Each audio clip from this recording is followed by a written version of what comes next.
Hello and welcome to a new video. Today we're going to take a look at the Ultra League, and today we're going to take a look at an AAA style team. This is something that you don't really see at all, and for good reason, because we have 3 flying type Pokemon here today. We have a mono type team basically, but I want to see on if you can still do well with a team that has a 1 type in common. And today, of course, we're going to take a look at this. And today we're also going to have an interesting moveset on our GLISCOR for the main reason of having, an attempt basically of having a balanced team with just 3 flying type Pokemon. The recommended moveset on GLISCOR is not what we are running. Recommended is Night Slash as well as a Wing Attack on it. So why are we running Sand Tomb and Sand Attack instead? Quite obvious. We're going to have here a team that's quite weak against certain types. One of them electric, one of them mainly steel as well as rock. And so today we want to take a look here at how to deal with that. And the way is kind of more creative. And here at GLISCOR, we're just running a moveset that you would usually not run, but it's just made in order to deal with the weaknesses of this team and try to support it as well as possible. Same goes for our Saysop. Corviknight. Corviknight, of course, you run with a standard moveset here, but we have basically a lead that's a ground type. We have a Saysop that has still ground type damage, which is going to be able to help out quite a bit with the weaknesses that we have with the flying typing. There's just the one weakness that we're still going to have that we cannot really get rid of, and that's going to be a bit tough sometimes to deal with, which is going to be the ice type weakness. We can't really get rid of this, because if you take a look at Pokemon that are part flying, that are good against the ice typing, we're going to have Pokemon like Articuno, which I guess we could have put in the bag, but then again, there's another issue with that, is water type Pokemon. Same goes for example, the Talonflame, which would be better against ice type Pokemon, but a water type Pokemon is super effective against both our lead and then our closer. So I just went for the number 1 Pokemon, and this is the thing as well here. We have only 1 Pokemon that's really spicy because the other 2 are number 1 and number 2 on the current list on PvPoke. So like we have some strong Pokemon here.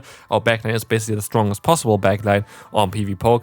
Number 3 currently on this list is Lapras if you wanted to run that, but then you have a triple weakness to electric. But yeah, this is basically the main idea behind this team. Having a lead that's going to be able to deal with the weaknesses of the flying typing, having a Saysop that can still bait them out, and having the Moltres in the back as a closer. Moltres itself, though, I felt like was actually the weakest link of this team. I maybe would have even wanted to have something different, but it's still kind of nice and necessary to have this Pokemon because you're going to be able to have a Pokemon with quite a lot of bulk, which is of course very nice. But the thing is here, for example, we're up against another GLISCOR. Against other GLISCORs, of course, we're going to be in a very bad position because what we have is no wing attack, which means we don't do as much fast move damage as the opponent. We have double resisted damage instead of neutral damage. And then Sand Attack itself is not actually a very strong move as well, which you see here as well. If we would have hit the charge move against them, if we would have hit the acrobatics against the opponent's GLISCOR, we maybe actually had a very solid chance of winning this battle.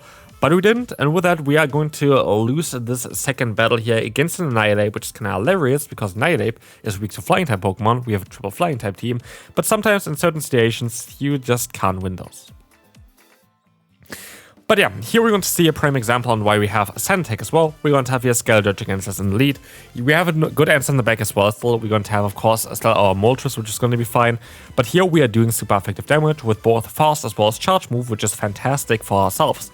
And we're going to be able to get rid of a Pokemon that Corviknight especially doesn't really want to face. Here, I didn't want to go CMP tie. I want to go one earlier than they get to their move, but it didn't work out, but it's actually alright because this Sand Tomb is still not going to be enough to knock them out anyway, and so we can get a little bit of extra energy here, and in comes the opponent's Moltres, and I'm actually alright with staying in this matchup because we still have Acrobatics, a very hard-hitting move, but we're also going to have our Corviknight, which should be able to resist all the charge move damage from the opponent's Moltres, which could be very handy as a swap out now into the Empoleon. We try to swap out here as well, but we still have to take a Hydro Cannon.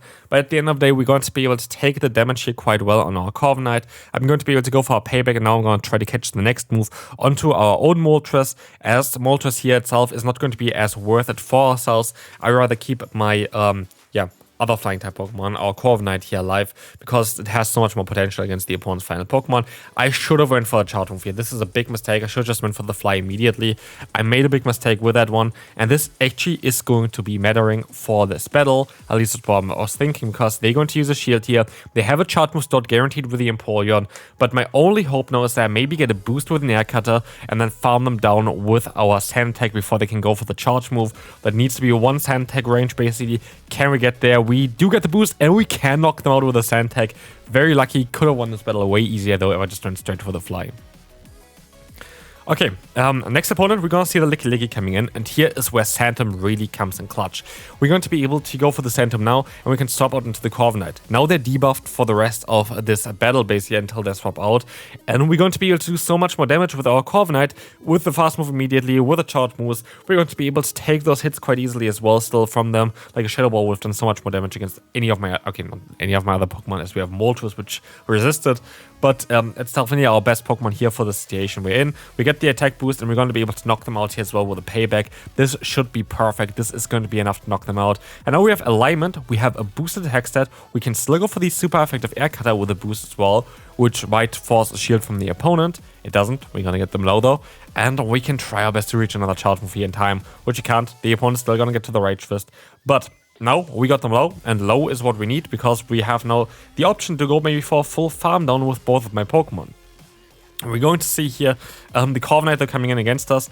I do actually quite a lot of fast move damage here against them, and so I'd rather swap out here onto the charge move. I'm not sure if this was actually the right call. The air cutter comes through. They get the attack boost immediately. And this is actually really annoying that they get the attack boost immediately because this makes this way tougher. As the air cutter comes through, they get another attack boost, do they? No, they don't. Okay, we're going to be able to still take another one thanks to them not getting another attack boost. Now air cutter comes through. They don't get another attack boost either. Could have went maybe for the Santum, but Acrobatics still going to chunk quite a bit, and they're gonna let the move go, which means now we have the option to go for the fly spam. We have to be a bit mindful though, because they still have another Pokemon, and they let the move go even though they still have 2 shields left. That doesn't make any sense at all. Air Cutter comes in comes the Annihilate. We just have to farm them down, and we can do exactly this. I don't know what they try to do, but we win the battle. Okay, Lapras. This is like kind of where we see a bit of an issue, but we can try to catch the move. That works out beautifully. I'm okay with that. The issue is here, of course, mainly the charge moves is actually the issue. The fast move itself is going to be resisted on 2 of our Pokemon, but it could have an Ice Beam for our flying type Pokemon. Has, of course, water type coverage against the Elite. So, like, it can be a bit of a tricky Pokemon. Here, they go into the Corviknight now, which is okay for me. I don't really have great Corviknight answer directly anyway, so I'm actually quite alright with it. And I can try to go for my own payback, getting them a little bit lower. Seeing what we're going to be able to do here, we're going to have the Moltres coming in. They're going to swap out into their Florges. That is going to be a bit of an annoying thing. But we can try to go for a fly and maybe swap out into our lead again. But we're still locked in here. I swapped out before, of course. We're still locked in this matchup. They're going to go for the Chilling Water, so they don't at least have the Moonblast, so we can still reach another charge move very likely very soon. And I can chill this move up as well, but I can now swap out again into my lead very likely. That's exactly what I'm going to try to do. Go for the Acrobatics. This would knock them out straight away. We have Fly still stored on my other Pokemon, on my Moltres. They're going to let the move go. It's not going to be enough to knock them out. It's kind of unfortunate because now they're still reaching that charge move. The Chilling Water comes through, dropping our attack quite a bit, and in comes the Lapras. Santum is coming in here from us. I kind of just want to try to debuff them, hope they throw against me, and they decide to throw against me, which is perfect because now I can let the move go. I can see what they're going to do next, and I have still my Moltres, which has access to Fly or Brave Bird. But with Brave Bird and the debuff, I think I might be enough to knock them out here as well. But they shield this move up, which is quite unfortunate. I try to reach another move in time, but they're going to be able to still reach their own charge move. I have my move stored now. I can go straight for it, but they can't catch the move here. Perfectly played by the opponent. This very likely is going to be it now for this battle because I can't see myself being able to come back from this one. Very, very nice catch there from them.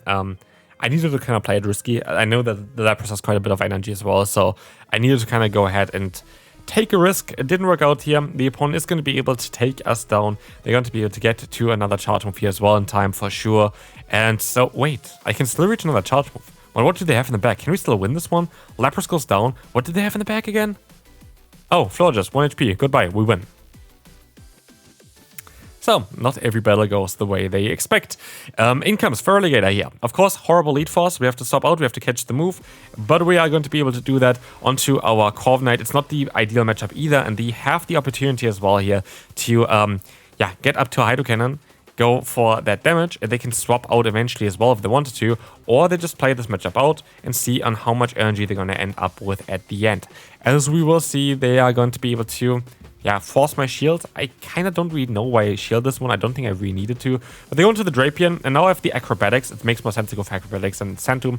Santum is nicer in the 2 shields, but in this case, I just want to have the raw damage. I get them into farm down range. They go for the Awkward Tail, of course. never mind, they go for the crunch, don't run awkward here.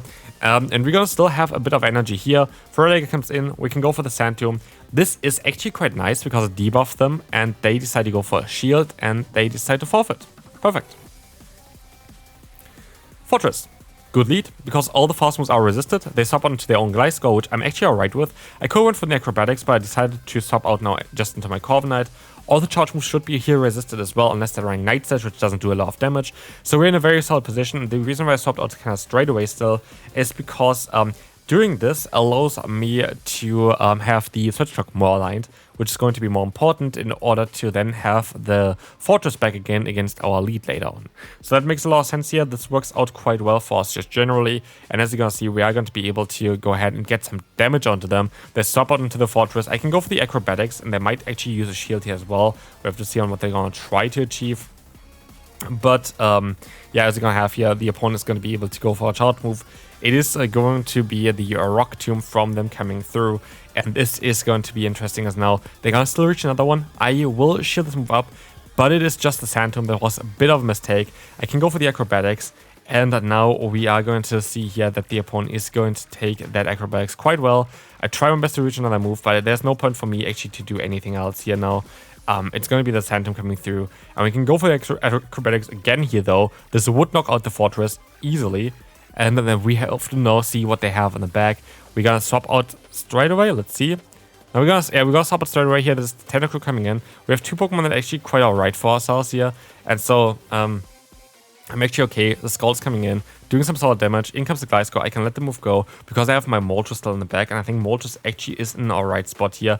Let's see. We're gonna go for the full farm run against the opponent. This is beautiful. We have the Tentacle now against us, and we have the option to go for our Brave Bird and then still try to swap out later on to clear the debuff. So you swap out straight away. We have the X to the Sand Tomb as well. We don't get there in time, which is though actually okay for us. And yeah, now we're going to have the Skull coming through from the opponent. We're going to be able to take a hit here as well. Even if they're going to get the debuff onto ourselves, we should be fine. They actually get the attack drop. We can go for the Brave Bird. This should be enough to knock them out, hopefully. It is, and we can move on to the next battle. Okay, GLISCOR against GLISCOR, you know already this is not going to be a great matchup. This is absolutely not going to be a great matchup. We are going to be able to go for the acrobatics though here. They're going to do more damage against me, like they're just doing more damage against me, but I can try to catch the move and I can go to my Corviknight and they swap out into the Fortress. That's not ideal, but at least it's better than the Moltres. It's what I'm always kind of thinking. At least it's better than what if we're going up against the Moltres. So like that's kind of alright for me still. We're going to see here that they decide to go ahead and go for the Rock Tomb, of course. Anything else wouldn't make any sense whatsoever. And we can go ahead now and try to go for a payback. Swap out, get some energy here, but they swap out into their own GLISCOR. And this is where this is going to be a bit more awkward, because now what we are forced to be doing is we are forced to go ahead and go for the shields, because I want to keep my Pokemon healthy, want to keep them alive. And now we are going to have the acrobatics coming through. We are going to be in a position where we can go ahead and get a ton of damage against them. And in comes the Lapras now. Lapras against us in the back is going to be a bit awkward again. We have the weakness against water and ice on this team. This is something that you just cannot really avoid here, honestly. But I can catch the move. And this could change literally the entire game as well. Now, if I can... Okay, they gotta get some extra energy. It's gonna be a bit annoying. I still have our Moltres. Moltres should be okay here, just generally. So let's see on if this is going to work out. We're going to see here the opponent getting the charge move off. What do they have? Do they have Sparking Area? They have Ace Beam doing some super effective damage. And they swap out into the Fortress to snipe me. And they actually had even way more energy on that Fortress, which you see here as well. They're still going to get another move, knocking me out. Well done there from the opponent.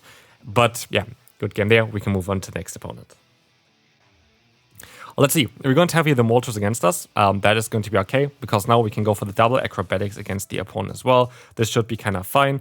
Like that, just we can swap out here as well to try to catch the move. They could have payback. I actually seen quite a lot of Moltres with payback recently in this meta. So here them going for the charge move. It's going to be the fly, luckily.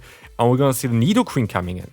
This makes no sense. Like, Nidoqueen itself is very good for us generally, of course. Makes a lot of sense in this kind of case because...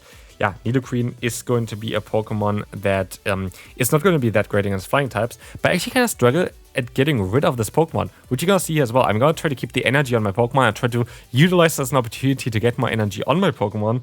But now I'm in a position where it's actually not really that ideal for ourselves. But we can go for the Sand Tomb against them here. This is going to be fine. We're going to have here now as well the Charge Move coming through. This should be the air cutter. That should be enough to knock them out, hopefully. Let's find out here. It is not enough. They have a few more HP left, and they can go for another Charge Move. We saw already they were mostly going to just have Brave Bird, exactly. We can farm them all the way down. We have a ton of energy. We have a Moltres still stored. But is this going to work out for us? Let's see. There is going to be here the Empoleon coming in. And we can go for the payback to get the shield. And now it's down to Moltres against Empoleon. But I'm fairly certain we're actually not in a bad position here at all. I'm fairly certain we're going to be in a position where we can win this battle. As we have, you know, swap out into the Nidoqueen. We have a ton of energy. And at this point, I think we just won. I think we just straight up won. I don't think there's anything the opponent can really do.